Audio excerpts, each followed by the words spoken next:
So we've got a Toro Powerclear 518ZE and a Toro Powerclear 518ZR.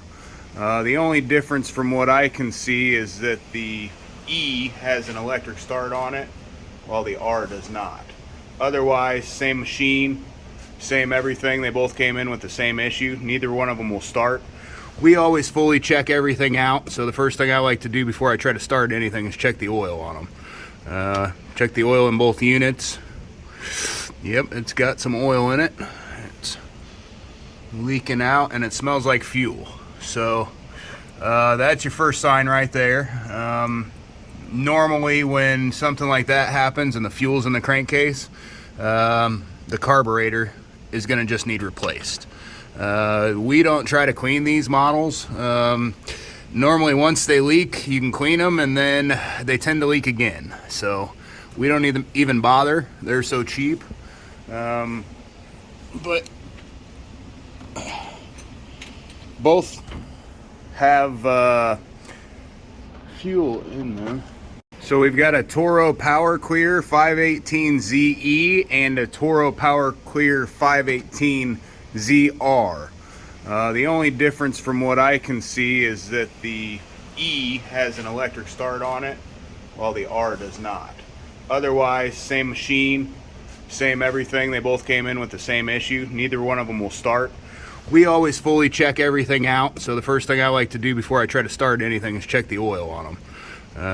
Check the oil in both units. Yep, it's got some oil in it. It's leaking out and it smells like fuel. So that's your first sign right there. Normally when something like that happens and the fuel's in the crankcase, the carburetor is going to just need replaced. So the ZR over here, it does still have fuel in it. The ZE, which is the one that was leaking all over the place, you can see here that the fuel tank's empty. Well, that's because it's all in the crankcase. So we're going to quote a new carburetor on that for the customer. This one here, I'm going to show you guys how to clean. A lot of times the carburetors on these can be cleaned as long as the fuel hasn't sat in them a horrible amount of time. So once again, they are kind of a cheaper carburetor, so sometimes it's better to replace them, but depending on what we see when we open the carburetor will depend on where we go from there. So once again, check the oil. First thing you want to do on any service or any checkout repair, anytime you start an engine really, but you know how well some people do with that. The tools you're going to need for this are just a standard pair of needle nose. You'll need some sort of flat screwdriver. You'll also need a 13/16 to get the spark plug out if you're going to be changing the spark plug also. 10mm wrench and ratchet, impact, anything like that, both to drain the oil, which is here, and then also to get the bowl off the bottom of the carburetor.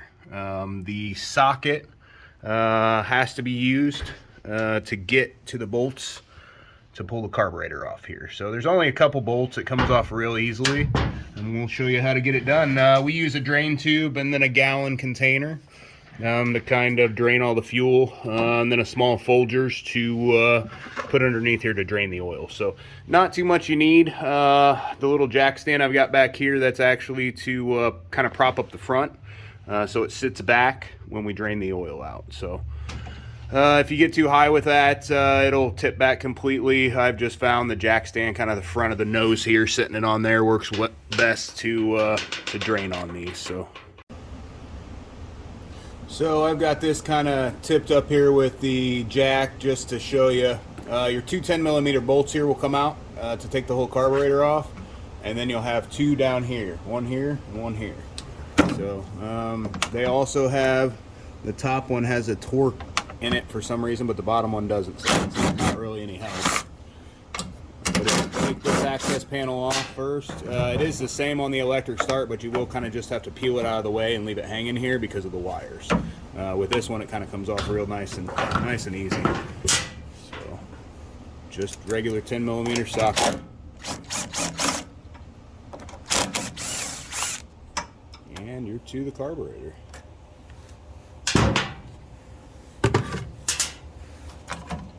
Pull up here, just on the top a little bit, and move this out, and your carburetor is right there. So you can take your primer line off now. Take your needle nose, just kind of pry up. This one doesn't look in real good shape, but we might have to replace it. Just kind of peel that back, leave it hang there. Oh yeah, it doesn't look too bad. It's not too cracked. We might have to just cut the end off there a little bit to make sure it gets a good seal, but as long as it gets some positive pressure through it, no big deal. So I like to peel up on the plastic here, get my needle nose in here. Take this back down. So you can see a little better here. So the needle nose, if you put it right up under the carburetor here, and you just pry a little bit to the left and pull up, it comes right out. So super easy on these. Don't be afraid of a little bit of force. It's not going to hurt anything on these. So if you bend it, you can bend it back. Fuel line on the other side, just kind of the same thing. Pry upward a little bit, just like we did with the primer line.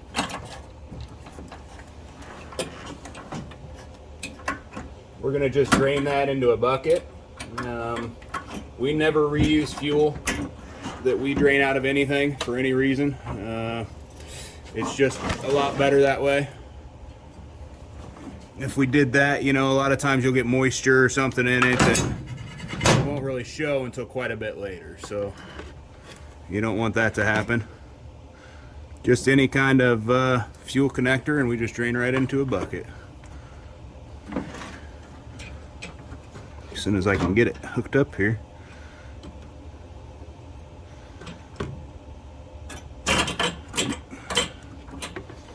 Take our fuel clamp off, might make it easier. And it looks like we did pop out on the back side there as far as the linkage goes also. I'll show you how to put that back. That's a common occurrence. No big deal there either, but we've got the carburetor off now, so I'm going to show you how to clean this up. If it's worth cleaning, we're going to open it up and look at the inside first, kind of see about that.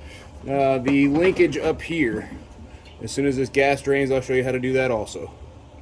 So this one, I've got the bull nut loose here. Let's see here. And it definitely looks like it's had some moisture in it at some time, but it doesn't look horrible. This here, yeah, so the main jet down in here, that's the one you see right on the side there. That's the one that provides all of the fuel to the whole engine. So if there's anything in that whatsoever, which you can actually see there, there's a bunch of gum down in there. So that's going to be the cause of the no start, is just that gel that's down inside that main jet. So even though the rest of the carburetor looks pretty clean, that's the cause.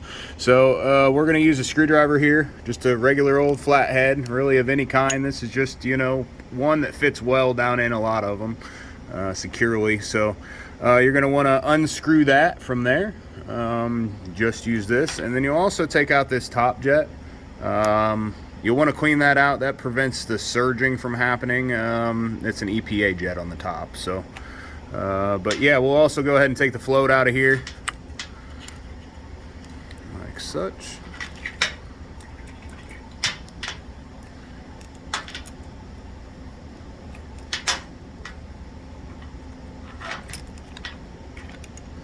And it doesn't look like it's real bad or anything. If any of this stuff's real bad condition, you want to just replace it, because the carburetors aren't horribly expensive. But if you're wanting to save a little bit of money, or wanting to fix it yourself, this is definitely the way to do it. What we're going to do now is I'm going to put this in the cleaner, actually. That's a little bit easier for us. We use an ultrasonic cleaner. But take these jets out here. Turn.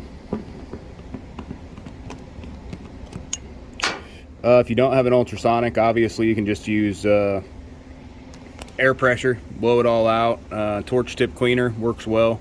But you want to be able to see a through hole down in there once you're done with it. So I'm gonna just toss this in the cleaner real quick, and then what we'll do is we'll wait for it to clean up and come back, and I'll show you how to put it all back together.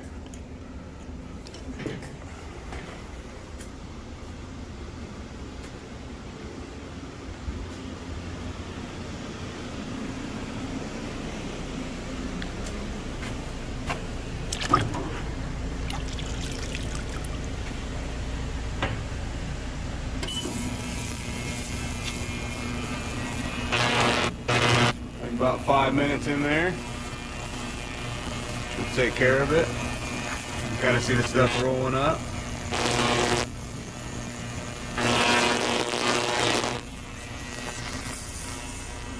While I'm waiting on the carburetor to clean here, you can hear it in the background running, but the linkage came off. I was waiting for the fuel to drain to show you how to put that back on. But if you look here, the linkage came off, so the spring's still on at the back. Basically, this goes with the flat end down, and right in the tip there's a hole. So you push it down in there and then you twist. So this is straight up and down here. So now you're back in there, so when we put the carburetor back on, all we have to do is grab a hold of this again, and we'll slightly bend up to put it back down in the carb. You do want to check out the back gasket to make sure that there is not any rips or tears or anything in it. If there are, that will cause it to run horribly. So rips, tears, gouges, anything like that. This one, it's got some wear on it, but I think it's going to be okay. I think we're going to leave it the way it is. But if there are any signs at all that it is not perfect, that'll cause an air leak and cause your unit to surge or run poorly overall. Just took these out of the ultrasonic, so I didn't put them in there for a whole long time. All I'm going to do now is just blow them off. If you don't have compressed air, you can wipe it off real good. Carburetor cleaner works well. We usually use gum out. It's a little bit easier on the VOC side of it, in my opinion anyway.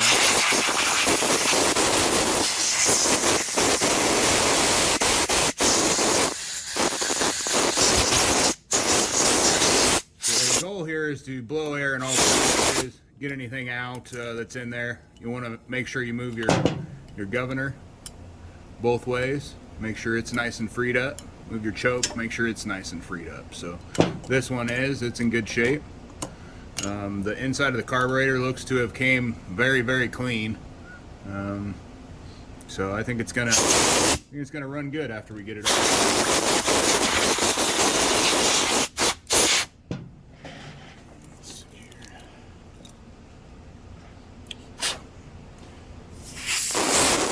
So this is the main jet I was talking about. This one here, and you should be able to see down through there a perfect circle. If you cannot see a perfect circle through the middle of that, then that means your jet is not clean. So a lot of people will run torch tip cleaner, something like this down through it. You can also use like a piece of a wire brush. You can pull it off with your needle nose pliers. But you just want to run that right straight down through there, kind of clean that out. You also want to clean anything around the inside here. If there's anything around the end where it kind of flares out, you want to get all that off also. So get that cleaned out well, because that's the jet that feeds the entire snowblowers through that tiny little hole down through there. So the top one is the EPA jet. I was talking about it. I didn't take it out to clean, but it's kind of the same thing. If you look down through there, you can see through the side. You can see a hole through the side of it.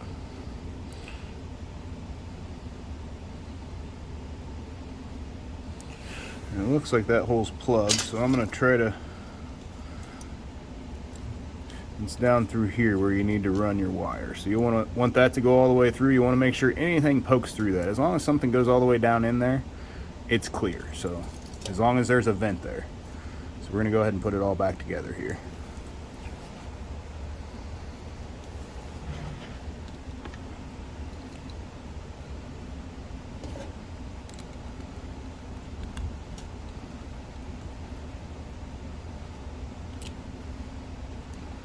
These are really great snow blowers, especially even for deep snow.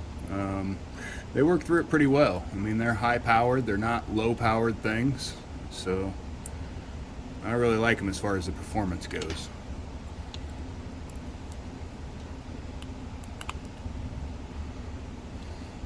Screw that back in there and just make sure everything in here is clean. Anything that's going to be on the bottom here, anything that's going to be in here will eventually be eroded away by gas and get stuck somewhere in your unit. So the bowl gasket on this one isn't perfect by any means around the outside, but it will seal back down on there. So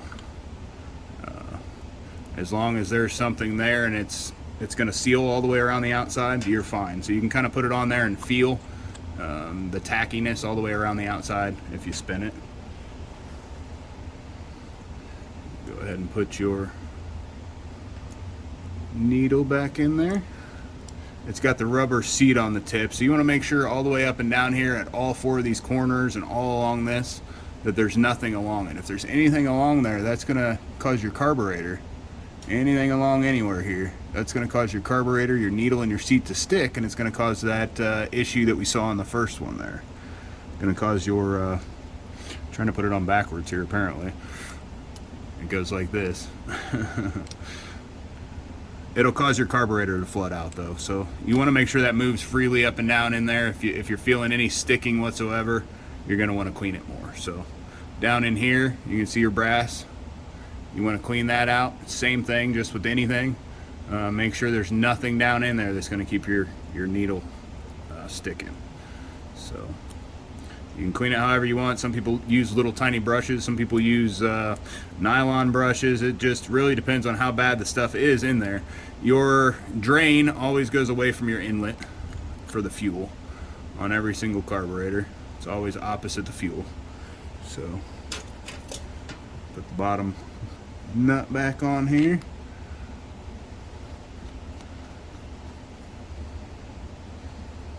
And that takes the 10mm to tighten also. Now that we've got it back together here, we'll go ahead and throw it back on. So as you put this back on here, it just goes back on right exactly the same way it came off. You'll just twist this here again as you're going back down in.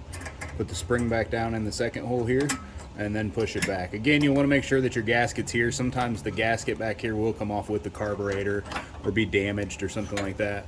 The fuel line here is actually damaged also. So on the end here, you can see there's a rip.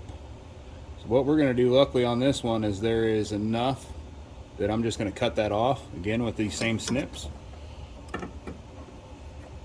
A lot of times you'll have just enough room to do this. If it's been done before, you probably don't have enough room. So you want to make sure your clip and everything goes back on there like it should. I think this might be the one for the primer. So I did the same thing to the primer there, just kind of snipped it back a tiny bit. That'll help us. And then you put that fuel line back on there. Again, make sure you get the clamp back on.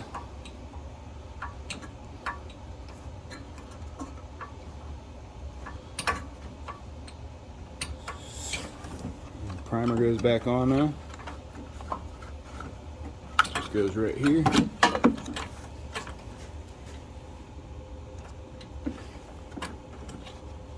Once you get that on there, which is proving a difficult task, sometimes you just use the needle nose and kind of push it up on there. As soon as it's on there, and then you got your line clamp on there.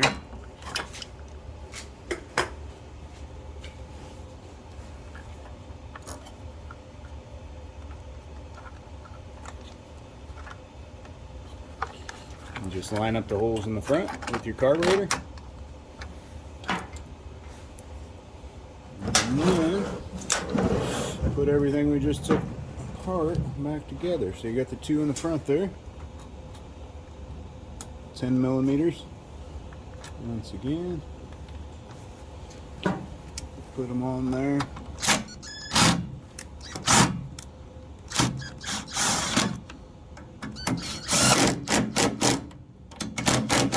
you're using a power tool you're not familiar with, do not over tighten it. It is very easy to do on these.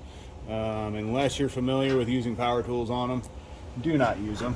Just go ahead and use a wrench. It may be a little bit more time consuming, but it's going to save you money from dealing with the headaches that go along with it. So from there, your cover here goes back on. You'll want the longer one. It's going to go into the plastic. Something with thin threads like that are long are always going to screw into plastic. The other ones are like more of a machine screw. They're always going to screw into something like metal. So this one's tapped down here for it, and that one just going into plastic. So it kind of threads itself. You'll just throw those back on. And then the only things left we really have to do from this one are to add some fuel and then change the oil in the plug. So the plug here, we got our 13/16 wrench.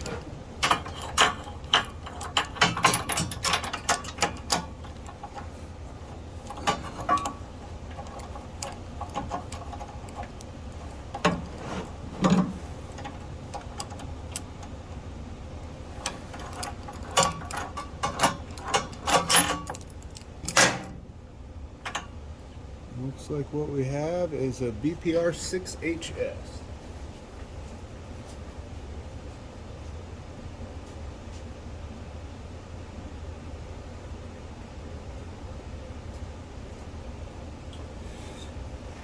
Looks like that's an NGK stock 7022 BPR 6HS.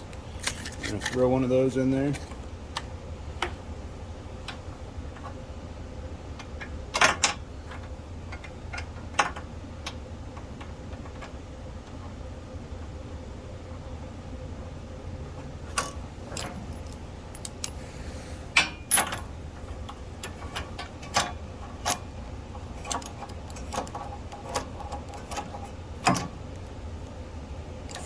And then change the oil if it needs it. I'm actually not going to do it in this one because it was just a won't start issue. The oil looks pretty good. So, but if you want to change the oil in it, all we normally do, throw something up under the front here for your oil drain. It's just a 10mm bolt that comes out, and then the oil starts draining. So you can tip it back then. We usually use just a regular old jack stand here. And we'll throw it under the front just to tip it back at a good angle where it sits there until it drains out, and then we refill it. We refill it through the hole here with a funnel. So not too difficult of a task to do. I'm not going to show that today in this video though. We're going to put some fuel in it and we're going to fire it right up.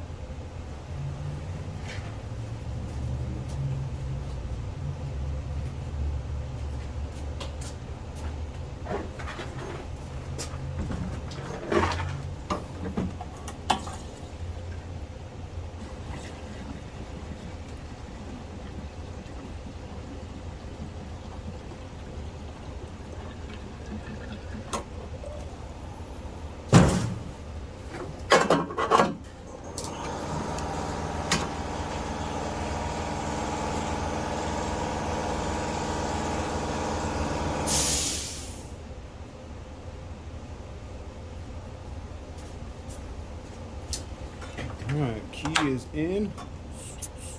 We get quite a few every year that the key's in this position that just kind of hangs there and people don't know how to start them. You don't have to pull the bail, obviously.